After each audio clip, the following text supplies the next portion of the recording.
This experience happened in 2001.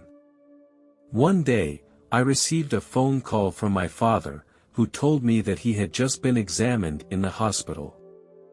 I was shocked to find out that my father had terminal lung cancer and was nearing the end of his life. I knew I had to get to his side as soon as possible, so I got on a plane the next day. I had taken a long vacation because I wanted to be with him during this time. When I arrived, my father was resting quietly on the couch, looking very frail. He looked at me with a smile. During the time I was with my father, he made some important decisions. First, he decided to forego further treatment because he thought it would only cause him more pain. He decided to welcome death. To help my father find peace in his soul, some priests came to his home. They spoke with the father about faith and Jesus Christ. One of the pastors asked, "Do you accept Jesus Christ as your Savior?" This was a key question, and the pastor wanted to make sure that the father was ready to accept God's salvation. Although the father was physically weak, he answered firmly, "I accept." Father wanted to find peace and salvation for his soul by establishing a deeper connection with God in the last stage of his life. From that moment on, Father was in a very peaceful state. He prayed and read the Bible every day, as he had done before. One cold early morning, I stood by my father's bedside and helped him light his last cigarette. I knew that the main cause of his lung cancer was caused by smoking. I had urged him many times to quit smoking, but it was too late to talk about it anymore. A few hours later, my father left me peacefully. I couldn't control my emotions and hugged his body and cried loudly. I felt a deep sense of loss and pain. However, just a few minutes later, I saw my father's spirit appear in the air. It was as if it was telling me that he had achieved relief and happiness. It was a feeling I had never had before, an experience beyond reality. I shouted up into the air in excitement. "Dad, is that you? I love you." At that moment, I felt a special kind of peace and happiness, as if my father's soul had passed on a kind of comfort to me. Later, I told my family members around me about the event. They did not feel excited and thrilled. On the contrary, they reassured me that it was just a hallucination I had when I was extremely sad. These words made me question my own feelings, and I began to think that maybe they were right, maybe I was just missing my father so much that I was hallucinating. 29 days later something else happened that made me even more convinced that what I was experiencing was real. That morning, I was sleeping in bed when I was suddenly awakened by a strange sound. I sat on the edge of my bed and thought to myself, "What is this sound? Why did I feel so strange?" I looked at the time, it was only about 7 o'clock. I decided to sleep a little longer. Shortly after I lay down, I suddenly felt someone appear next to me. I looked up and was surprised to find that it was my father. His appearance had changed dramatically. He looked only about 30 years old. He was wearing a pair of jeans and a plaid shirt, an outfit he used to wear before. He looked in very good health. My father's smile was so warm and familiar. My father held my hand, and I could clearly see the details on his left hand. The lines on his fingers were clearly visible. These details made me feel his real presence, as if the connection between us had never been broken. I knew that his spirit had come to me once again. The next thing I knew, I was out of my body. I looked down and saw my body still lying on the bed. I was shocked and excited because it was an experience like no other. My father had been holding my hand, and his presence gave me a sense of strength and comfort. I felt a sense of light weightlessness. I began to move upward with my father. We passed through the roof and then through the clouds. We came to a beautiful and peaceful world. The sun was bright and warm here. Light clouds floated in the sky, creating beautiful patterns and shapes. We continued along a path lined with flowers, which gave off an enchanting fragrance. Father led to a huge square where a lot of people were gathered. Each of them had a smile on his face. They held hands and sang and danced together. I saw a huge table on the right. The table was covered with food. To my surprise, the food was not meat, but some fruit-like food. I noticed that one fruit was similar to an orange, but it was brighter in color and shimmered. There was also another fruit shaped like a grape, but it was blue in color. My father took me out of the lively square and we came to a peaceful countryside. Under a large tree, I found an elderly man sitting in a chair, holding an old book in his hands. Not far from him, two old men were playing chess. Curious, I approached them. The chess board seemed to be floating in the air. They did not need to touch the pieces, they could control the movement of the pieces through their mind. Their eyes were very focused on me. When they determined the position, the pieces would float gently in the air and land on the position they wanted. I was amazed by this wonderful sight. Next, my father took me to the depths of the countryside. A cozy little wooden hut appeared before my eyes. The cottage was surrounded by a faint fragrance of wood. There was a small garden in front of the door.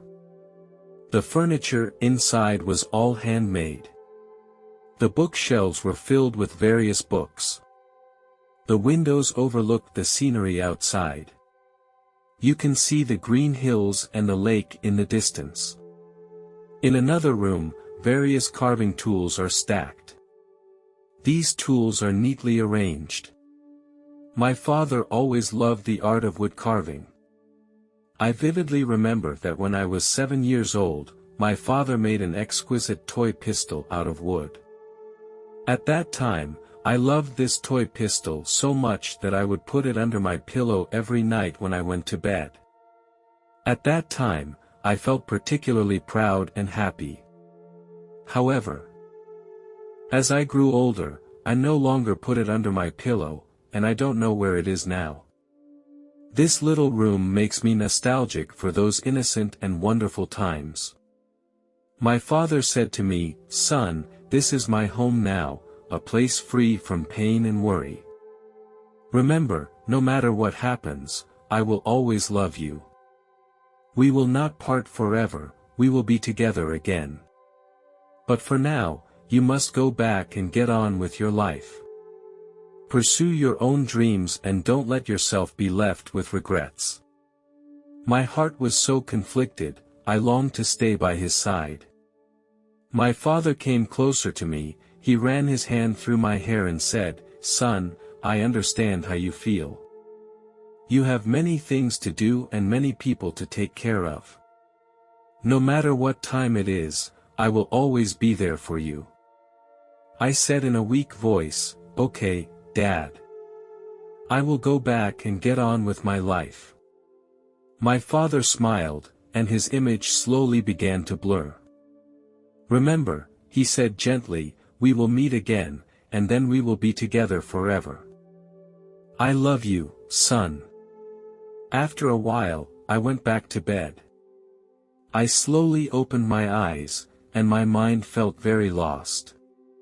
The clock next to my bed showed the real time and my heart became heavy. I sat up, feeling my body was still a little tired. I sat quietly on the edge of the bed. Although it felt like a dream, the emotions and experiences in it were so real and deep. I closed my eyes and took a deep breath. I told myself that although my father was no longer with me, his love was still there. I got up from the bed and opened the window, letting the fresh air fill the room. I felt the warmth of the sun. I realized that I still had a lot to do. The next day, I received a call from my brother. On the other end of the line came my brother's excited and thrilled voice. He told me that he had seen his father yesterday. My father was sitting at his bedside and holding his hand. I asked him what else had happened. My brother replied that my father had told me a story, but unfortunately, I don't remember the details now. Then, I continued to ask him if he remembered the clothes his father was wearing. My brother replied that he was wearing a red plaid shirt with a pair of jeans underneath, and his shoes were a pair of brown leather shoes. I was very surprised to hear these details. I asked my brother about the time of the incident. He replied that it was around 7 a.m. The time I saw my father was exactly the same as the time described by my brother. This could not be just a coincidence, it was my father's way of communicating his care to us. This experience reinforced my belief that my father's spirit is still around to watch over us. I know that when I leave this world, I will go to another place to continue my life. Heaven will become my true home. There, I will be reunited with my family again and feel the peace and joy of eternity. Although there are many people who are skeptical about my experience, I don't care what they think. Because I believe that God is all around us and that He loves everyone unconditionally. This experience has convinced me that heaven is real. It is the home of our souls and our eternal home.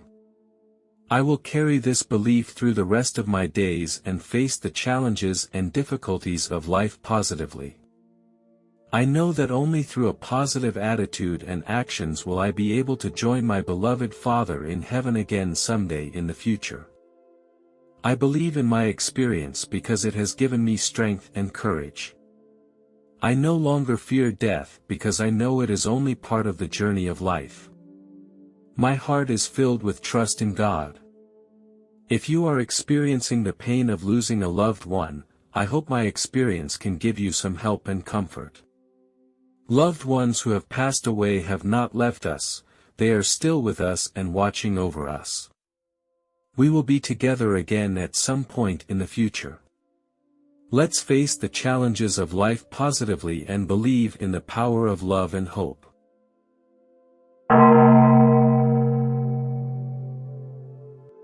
This experience happened when I was in college and I was attending a class reunion. We decided to choose the farm of a classmate's family as the location of the party.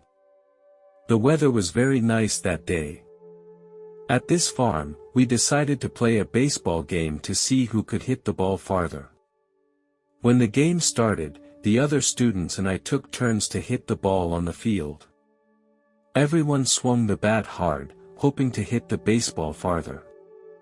Unfortunately, I didn't do very well and I wasn't able to hit the ball very far. I lost the game. According to the pre-agreed rules, I needed to retrieve all the baseballs that were far away. The farm was surrounded by very high fences and the fences were covered with barbed wire. When I jumped from the top of the fence, I cut my palm by the sharp barbed wire. In an instant, a large amount of blood began to gush rapidly out of the wound. I couldn't go back the way I came because my palm couldn't take any more pressure. The people at the party didn't notice my condition because they were far away from me. I felt a great deal of panic. I knew I needed to get back to the party as soon as possible. When I got back to the party, I found a water source and rinsed the wound with water. When I looked at the wound, it looked a little deep and kept bleeding. I tied my shirt tightly around the wounded area, hoping to stop the bleeding as soon as possible. I have a high pain tolerance, as I have often been injured in previous sports, so I tried to stay calm.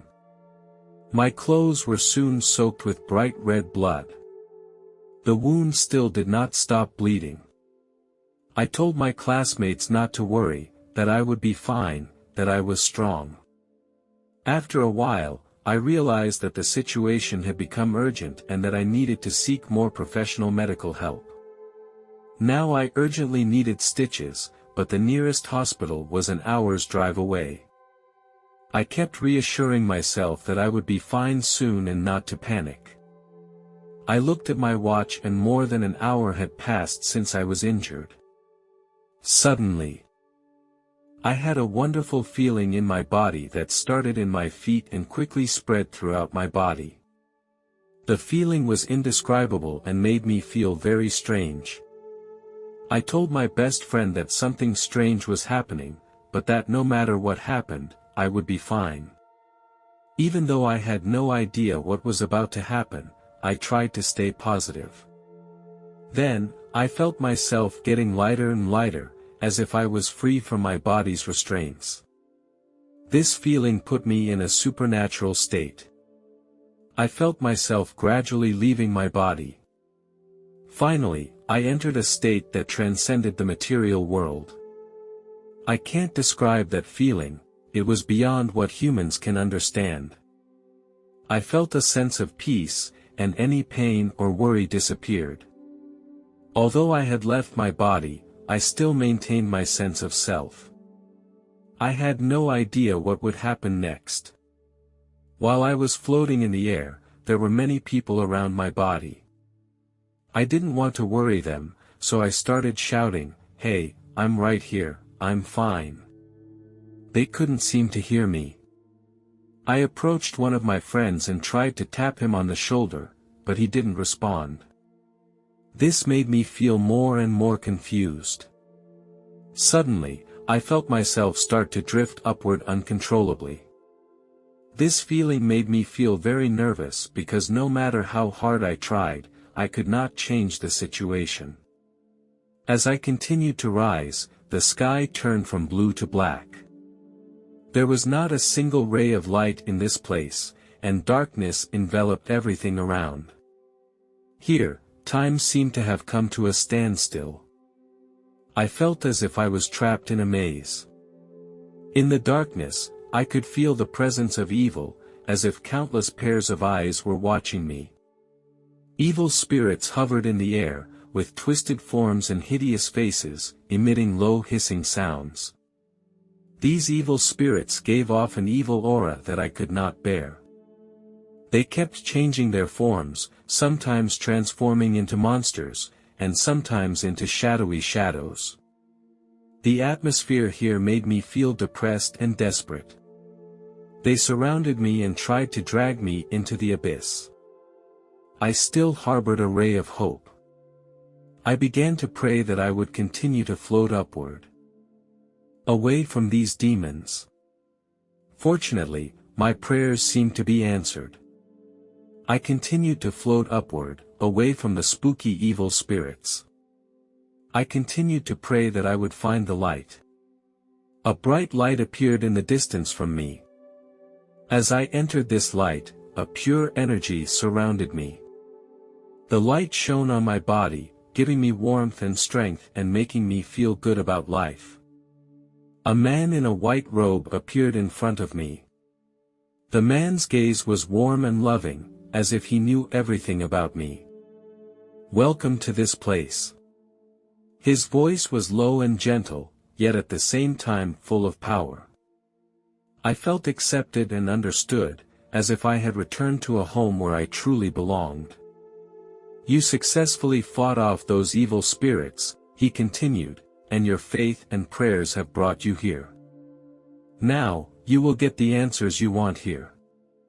This man seems to be my mentor. Please follow me," he said, and turned to walk deeper into the light. Curious, I followed. We passed through a gate and then entered a completely different realm. A magnificent array of buildings unfolded before my eyes. The man led me into one of the buildings, which looked like a huge library. The shelves were lined with countless books and scrolls.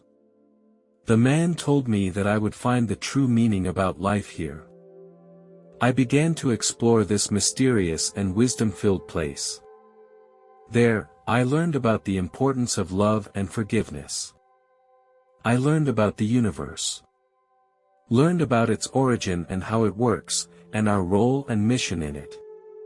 Man served as my mentor and patiently answered all my questions. He helped me to broaden the boundaries of my thinking. In this mysterious library, time seemed to have no concept of existence. I gradually understood that life is a journey. Each of us is a part of the universe, carrying a unique mission and purpose. I found the answers I had been searching for in this mysterious library. Next, the man took me to a peaceful garden. The flowers emitted an enchanting fragrance. The man pointed to a distant valley and said that was our next destination. We passed through a dense forest. As we climbed, the man told me that every challenge is a gift of life, they shape our courage and resilience. It is only in the face of difficulty that we can truly surpass ourselves. Eventually, we made it to the top of the mountain. The man pointed to the sunset in the distance and said that the moment the sun sets, we should be grateful for every day of sunshine. In that moment, I felt the preciousness of life and understood the importance of cherishing and gratitude. Standing at the top of the mountain, I felt inner peace and determination. I was determined to incorporate what I had learned into every detail of my life and to impact others with kindness and wisdom. The man watched me as he encouraged me to believe in my own strength and to persevere in the pursuit of my inner truth and goodness. I looked at the man gratefully. I understood that this moment was our moment to say goodbye and that I had to return to the real world to continue my journey. The man embraced me gently. I looked at the beauty of the place and took a deep breath. I thanked the man and will always miss this precious experience. I turned around and walked towards the bottom of the mountain. Every step was so real. I felt the pain again. I knew that I was back in the real world. When I opened my eyes, my classmates were all around me. I stood up to their great surprise. I said excitedly, "You won't believe this, but I just went to another place." However, I was disappointed by their reaction. They exchanged glances with each other with confused expressions, as if they could not understand what I was saying. One of them whispered to me, "Calm down first, you need to go to the hospital now." I tried to explain again, telling them about the adventure I had just taken, but they didn't seem to be listening. They started arguing about who should drive me to the hospital. This made me feel very frustrated. I wished I hadn't returned to Earth, but remained in that place. Despite my desire to share with them, their attention was focused on my injuries. They wanted me to calm down and get proper treatment and care. My classmates were ready to drive me to the hospital. I lay in the back seat and thought back to what I had just experienced. I began to wonder if what I had just experienced was just a hallucination.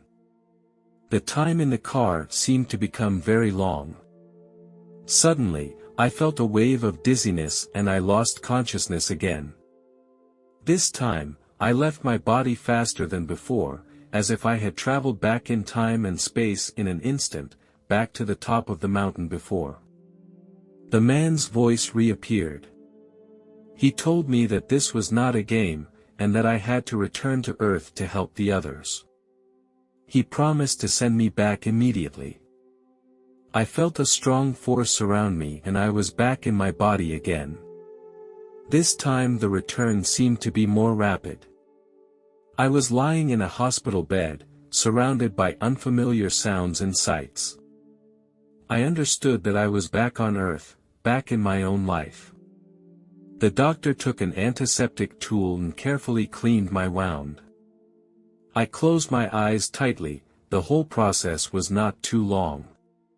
The doctor removed the gloves, smiled and said to me, "The wound has been treated, now you need to rest, let the body recover as soon as possible." I nodded my head and thanked the doctor. Before he left the room, I shared with him what I had just experienced. I described the mysterious place. After the doctor listened to my description, he smiled a little, seemingly with a hint of doubt. Then, he left the room. Although the doctor did not respond to me directly, I swear that the experience was real. Not only did that experience change my perspective on life, it also made me realize that everyone has a journey and a calling of their own. I know that that experience was real and meaningful to me. I will always keep this precious experience. I re-examined my relationship with my parents. When I went to college, my relationship with my parents began to become strained. I now realize that they have been quietly giving of themselves to me. Therefore, I decided to treat them with an attitude of gratitude. I began to take the initiative to communicate with my parents and listen to their ideas and opinions. I learned to respect their point of view more. This change brought more harmony to us. We understood each other better and respected each other's space and needs. This experience gave me a new understanding and perception of family, and it became a valuable asset in my life.